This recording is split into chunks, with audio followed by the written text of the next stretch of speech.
I'm Jeff and I'm an addict. Hi, Jeff. We'll take one more moment of silence.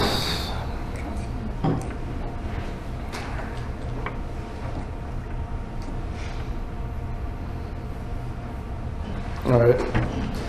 I'm gonna start off with, my early childhood. I'm pretty sure I always knew there was something different with me, while I was growing up.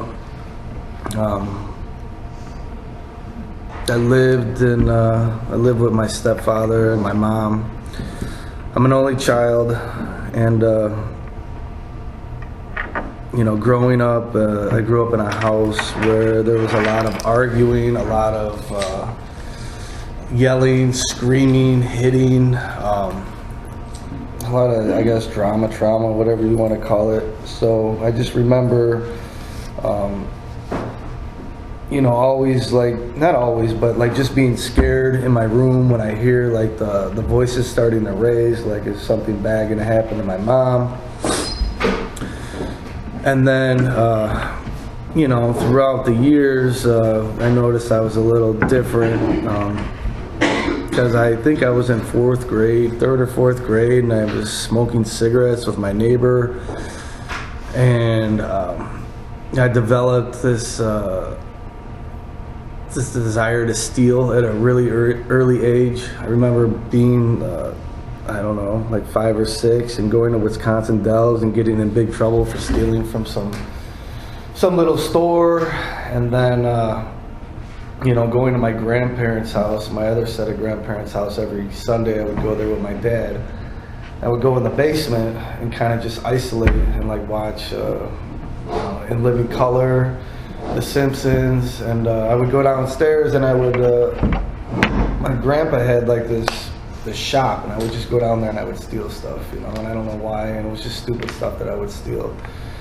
I felt bad, but then I also felt, I felt like a little rush or something from it, and I felt like it was just something that got me out of, my feelings, it had me focus on something else, a different kind of feeling. Going through grade school, well, let me back up to when I was 3. I got bit in the face by a dog. So, I've always, pretty much had this scar on my face, and that affected some of my social life growing up, just being teased and whatnot. When we go into grade school, I knew grade school, 7th, 8th grade, my stepfather was using drugs. I know my dad was using drugs. And I guess I didn't think it was a big deal because my dad works at Hewlett-Packard. He's always had a good job. My stepfather drove a truck his whole life, you know what I mean? He made good money. So in the back of my head, I was, my stepdad was an alcoholic. So I grew up thinking that those things were normal and were okay, and you could function doing those things. So, 7th, 8th grade, I started smoking cigarettes. I tried some other drugs. I tried inhalants. I tried pills, speed pills. I tried marijuana. And every time I kept trying something, I'm going to try this, but I'm not going to try that. I'm not going to, I'm going to try drinking, but I'm not going to try marijuana. I'm going to try marijuana, but I'm not going to try, inhalants. I'm going to try inhalants, but I'm not going to try coke. I'm going to try coke, but I'm not going to smoke it. I'm not going to smoke it. I'm not going to snort this drug, heroin, you know what I mean? I'm not going to do this and that. And I keep doing things against my will as my life is progressing. Things that I told myself I would never do. I also would surround myself with people that were, in my mind, less than me, so I could feel better about myself. People that I thought in my mind were way worse off than me. And I would always compare myself to certain people. At least I haven't done this, And I remember, I got to a point where I'm sitting at a hotel on the west side, because that was a normal thing. And the guys that I was with, my so-called best friends, were like, we're gonna leave you with this dude. We're gonna go get something. We're gonna come back, you know. But he's a little weird, you know. And I'm like, I've seen a lot of weird people, you know, because my disease has progressed. I've been around a lot of weird people. And then so I'm there, and this guy's doing his thing, and he's like passing out. He starts masturbating, and he wakes up, and he keeps doing this thing all over again. And like I'm locking myself in a bathroom because I don't want to be near this. And I'm like, and I kept telling myself, at least I'm not like this, you know, so I can still do these things because I'm never gonna get like that. And once I get to that, if I ever come close to that point, I'm gonna stop. So, in between, I'm gonna bounce back and forth because I haven't shared in a while. My story's gonna be a little jumbled up, but for anybody that's new, you know, try to focus on some similarities and don't look for my differences because we all have a lot in common. It may not be the same drugs, it might not be the same story, but just try to look for some similarities.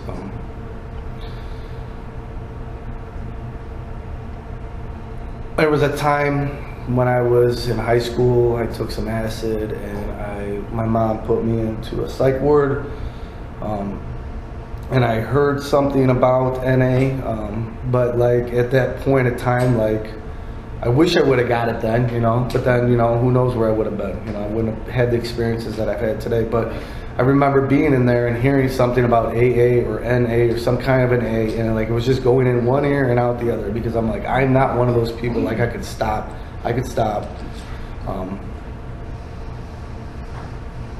Turned 20 years old. I got a zero tolerance, which is like a DUI for being under the age of 21. And then having open alcohol in my car. So I got my license suspended for, I think it was 3 or 4 years. I didn't get a lawyer. So would have thought I would have learned my lesson, like don't drink and drive. But you know, throughout my addiction, I had 2 more DUIs. And I'm still not an addict, I'm still not an alcoholic, you know, these are not signs, you know what I mean, that, you know, you have a problem. I mean, just the DUIs alone, not to mention you know, the stealing that was involved, the people that I've hurt, you know, the trust that I lost from family, being kicked out of house, you know, my mom's house, to my grandma's house, to my dad's house, back to my mom's house, you know, and throughout that time, I started to develop this sense of like, I'm nothing, you know what I mean? Like I'm meant to do this. Like I'm not designed to like overcome this, and this is where I'm going to be. You know, even after having a son that was born premature, that had nothing to do with these drugs. He was born 1 pound 15 ounces, and they said all these things like he's not going to live, or if he's going to live, he's not going to be able to walk, or he's not going to be able to communicate, and all these you know, negative things. So at that point in time, I was with my son's mother, and I took her to where I went, and she didn't want to have anything to do with what I was doing or me, because she's seen the type of people that I was hanging around with in the environment. So I told her I was going to stop, and then I moved it from one thing to another, you know. So I thought I was okay. I'm not smoking it, I'm doing this, like I'll be fine. Okay, I'm not going to do this, you know, I'm going to be fine. I got my own place. You know, we all moved in together, me, my son, her, and, you know, she just wasn't able to take care of my son. And I told her, I'm like, if you're not able to take care of my son while I'm working, then you're going to have to go. And then my mom took control of my son. And then once my mom had guardianship of my son, you know, my disease took over again. I allowed it to, you know, my stepbrother moved in, like, a hop, like a second away from my house. And like, I just kept it going.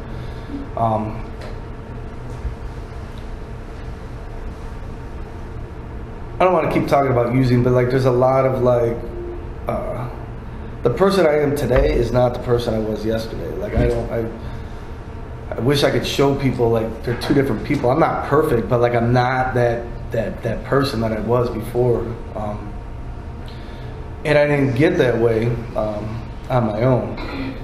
So I finally got to a point, I'm just gonna fast forward. I finally got to a point where like I had enough. Like, you know, my son's living with my mom. He's like 6, 7 years old.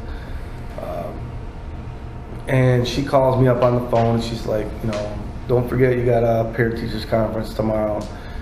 And I'm like, I have a whole bunch of stuff in my hand, and I'm like, there's no way I'm gonna be able to go to that, you know. And like, I just started thinking like, wow, I'm really a piece of shit. Like, you know, there's like, what am I? You know, like my mom's got my son and like I'm not doing anything for him and like I'm not ever gonna do anything. And I just broke down and I cried. I got some feelings out. You know, I called her up. I told her I needed help. She's like, well, I don't know what to do. And then I'm like, well, maybe I can go into like a treatment center. But, you know, I think I called a couple and there was a waiting list. So, you know, I went into the hospital and told them I wanted to kill myself. I don't really think I wanted to kill myself, but I just didn't want to continue to do what I was doing, and I didn't know how to stop because I tried to stop a few times and I couldn't do it. So they put me in there. I sat in there for a few days before they had room for me in a psych ward. And right before I get into the psych ward, you know, I'm like, oh, well, I got to go see my kid because I'm going to be gone for a long time. You know what I mean? Like, I need to be there for him. You know, I need to let him know that I love him. So my grandma comes to pick me up, takes me home. And I already had it planned out that I was going to get something else, you know. So my son's running up to me, he hasn't seen me in a long time, and he's like, Dad, like, you know, and he just wants to see me, you know. And I'm like, I'll be right back. I just got to go to the store, you know. And I go to the store and I don't come back, you know. And I'm like, what the fuck, you know. So the hospital, or the psych ward took me in, went there, went to a treatment center in Elgin. I think it was Elgin. And I got some, you know, 30 days there, felt good. Convinced myself that, you know, I'm not an addict still.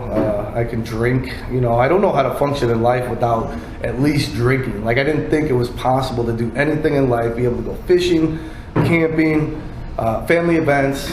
Doesn't matter what it is, like, I at least have to have a drink. Like, I need to have alcohol or something, you know, because all these other people are doing it. Like, I need to just figure out what I need to do. So I try to go to church. I try to go to the bar and just drink like one Jack and Coke, you know, and that worked for like a couple days, you know, and then it was like 2, you know, and then it was more, and then it was more. I was like, okay, you know, and then I was doing my other thing. And then I went to a different treatment center, and I was like, you know what? I can't do this on my own. Like, I give up. Like, just tell me what I need to do. I had some surrender. I had some willingness. I had whatever. Just tell me what I need to do because, like, I'm done. Like, I'm done. Like, I've had my fun. Like, and I don't have fun anymore. Like, I drive down the street. I see these kids at a park.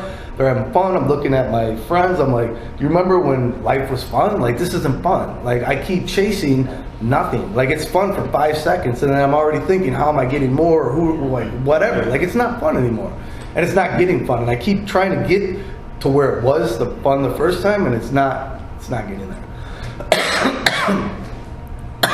So, I guess I developed some willingness, and I talked to the counselor, and she's like, you know, well, we suggest going to a halfway house. I'm like, all right, fine. Went to a halfway house, or like, you know, we suggest you go to a 3/4 house. You know, they're giving statistics on like the people that are gonna make it, or the, you know, the average amount of people that go through all this extra extended care, you know, make it. Thank you. And so I did, and I think that's when I grew up the most because, you know, I got a sponsor, I started working steps, and I started talking to men, you know.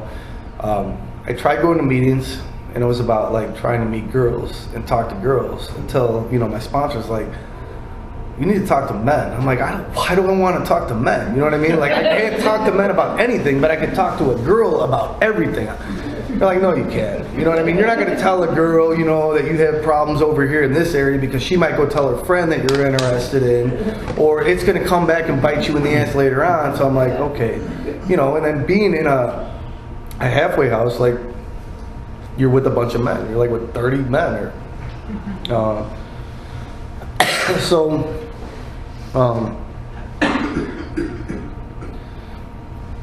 You know, through being clean, staying clean, following suggestions, listening to all these little cliches, keeping them in the back of my mind, don't use no matter what, call before you use, stick and stay, don't leave before the miracle happens. You know, these things still are in my head from when I first started coming around. So, you know, just fast forward, I got 5 years clean at some point. And then, you know, I lost that. I stopped going to meetings, you know. I got broken up with over the phone. I was at my mom's house. I just drank. Boom. It was a one-night thing. I went to my friend's house, did something I should have done, went to the city, did something I should have done, came back the next day, went to a meeting, seen her at the same meeting with the guy that she cheated me on with, but like, I still stayed at that meeting. You know, as broken as I was, you know, I still stayed there. I had a network of men, you know, that were there for me. And then, you know, shortly after that, I met somebody else, stopped going to meetings, you know, but I got a job though, you know what I mean? And this job that I got, I started working at a couple different places until like I was getting ripped off. It was going through, like, the trades were going through a bad time. So I just needed something because like they would go out of business and not pay me, and then I got another job with somebody that was in the program, you know, and then they went out of business and they ripped us off. So I'm like, you know what, I just need something. So I took a job at Walmart part-time. The guy was like, you know what, you know, you can work in electronics part-time. If you're good, you know, we'll move you up in 3 months. So like in a month and a half, he moved me up. I got moved over to loss prevention. So you're talking like a klepto that steals at every job that I've ever worked at. Like I'm not gonna say exactly what I've taken, but I've taken a lot, like big things, like a lot. So to be able to be trusted, you know what I'm saying? Like that was a lot for me, you know, and I got a lot of integrity from this program. So when I'm going to work, like I'm trying to take it seriously. I'm showing up on time, you know, I'm going the extra mile. I was really good at it, you know what I mean? Like I was really good at catching people shoplifting. I was the trainer, the market trainer. Like they sent people from Belvedere over to whatever town I was working in at the time, for me to train people. So that made me, you know, feel good. And I kept moving up. So then I got, you know, shipped to another store in St. Charles. And then I was a zone manager there. And then they wanted me as a loss prevention manager back in Bloomingdale. So I went back to Bloomingdale and became a loss prevention manager. And then Elk Grove Village wanted me for assistant manager. So, you know, a lot of things that I've learned in this program, I've applied them to my life. You know what I mean? I've gotten some things from it. But, you know, by not going to meetings and continuing to drink, you know, and, you know, do some other things, you know, I lost that. I lost it. I lost my job. I failed the drug test. You know, I lost the car. I almost lost my house. I lost my ex, you know.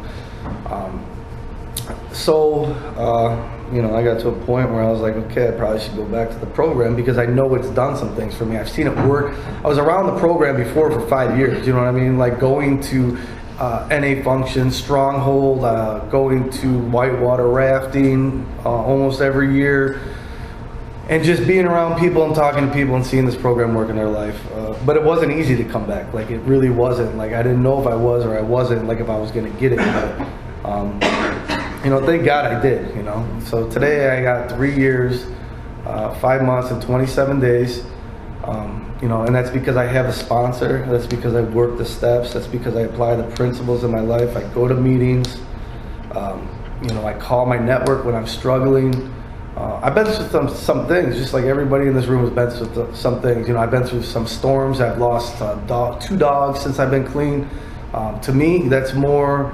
I felt more feelings losing a dog that I got clean with. I got this dog as soon as I got out of treatment, and it passed away. You know what I'm saying? Like while I was clean this time. It's seen me stay clean. It's seen me use, and it's seen me get clean again.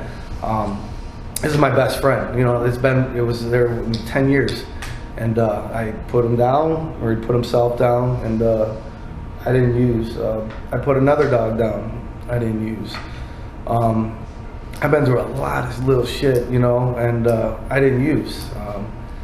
So I guess the moral of my thing is like, no matter what, like you don't have to use. Like I don't care what it is. Like I've seen people lose family. I've seen people lose animals. I've seen people lose jobs. I've seen people lose everything. You know, their house. I've seen people lose anything and everything. And like, you don't have to use, no matter what. I mean, you don't have to take it from me. Just keep coming to these meetings and listening to other people. Share, give yourself a sponsor, give yourself a chance. Because if you know, I also have been around this program long enough to have met some people that have passed away due to using, you know, having multiple years and going back out using, either A, not coming back, they're still out there, been out there, or B, they're dead. You know what I'm saying? So I don't know if I have another relapse in me, you know. I really don't. I've had the opportunity to, just like anybody in this room has, and I've done what I was suggested: play the tape forward, call somebody. It doesn't look good for me, like it really doesn't. No matter what is sitting in front of me, whether it's a drink, whether it's my drug of choice, pills, you know, prescribed pills to me, like no matter what it is, like I can lose it just like that, just like anybody else in this room. That easy. You know, I've seen people with 20-something years, you know, go out there, use, not come back. I'm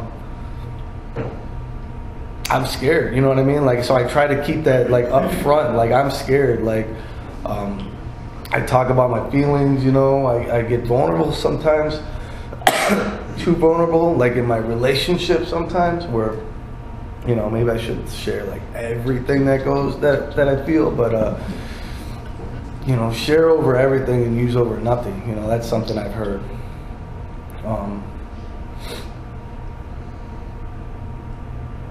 You know, in the last couple months, well, maybe it's even been longer than that. Like, I think I'm going through depression, you know, and I thought it was anxiety because I think a lot. But I've had a lot of, you know, events happening with the dog and a lot of other stuff.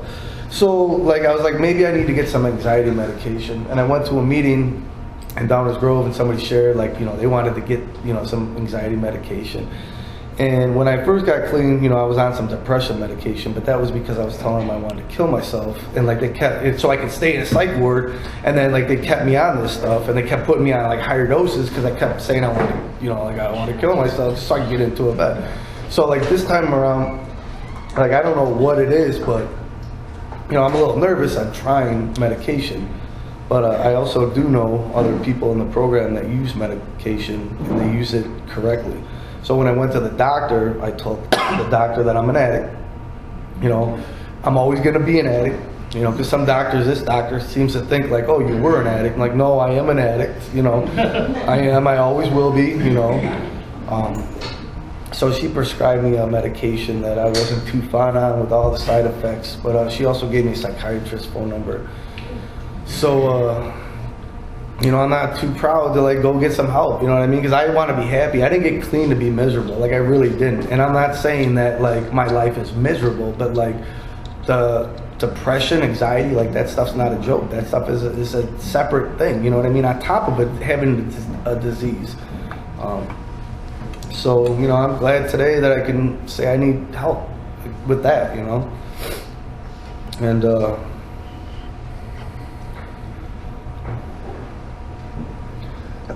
excuse me. No, that's all I got. Thank you.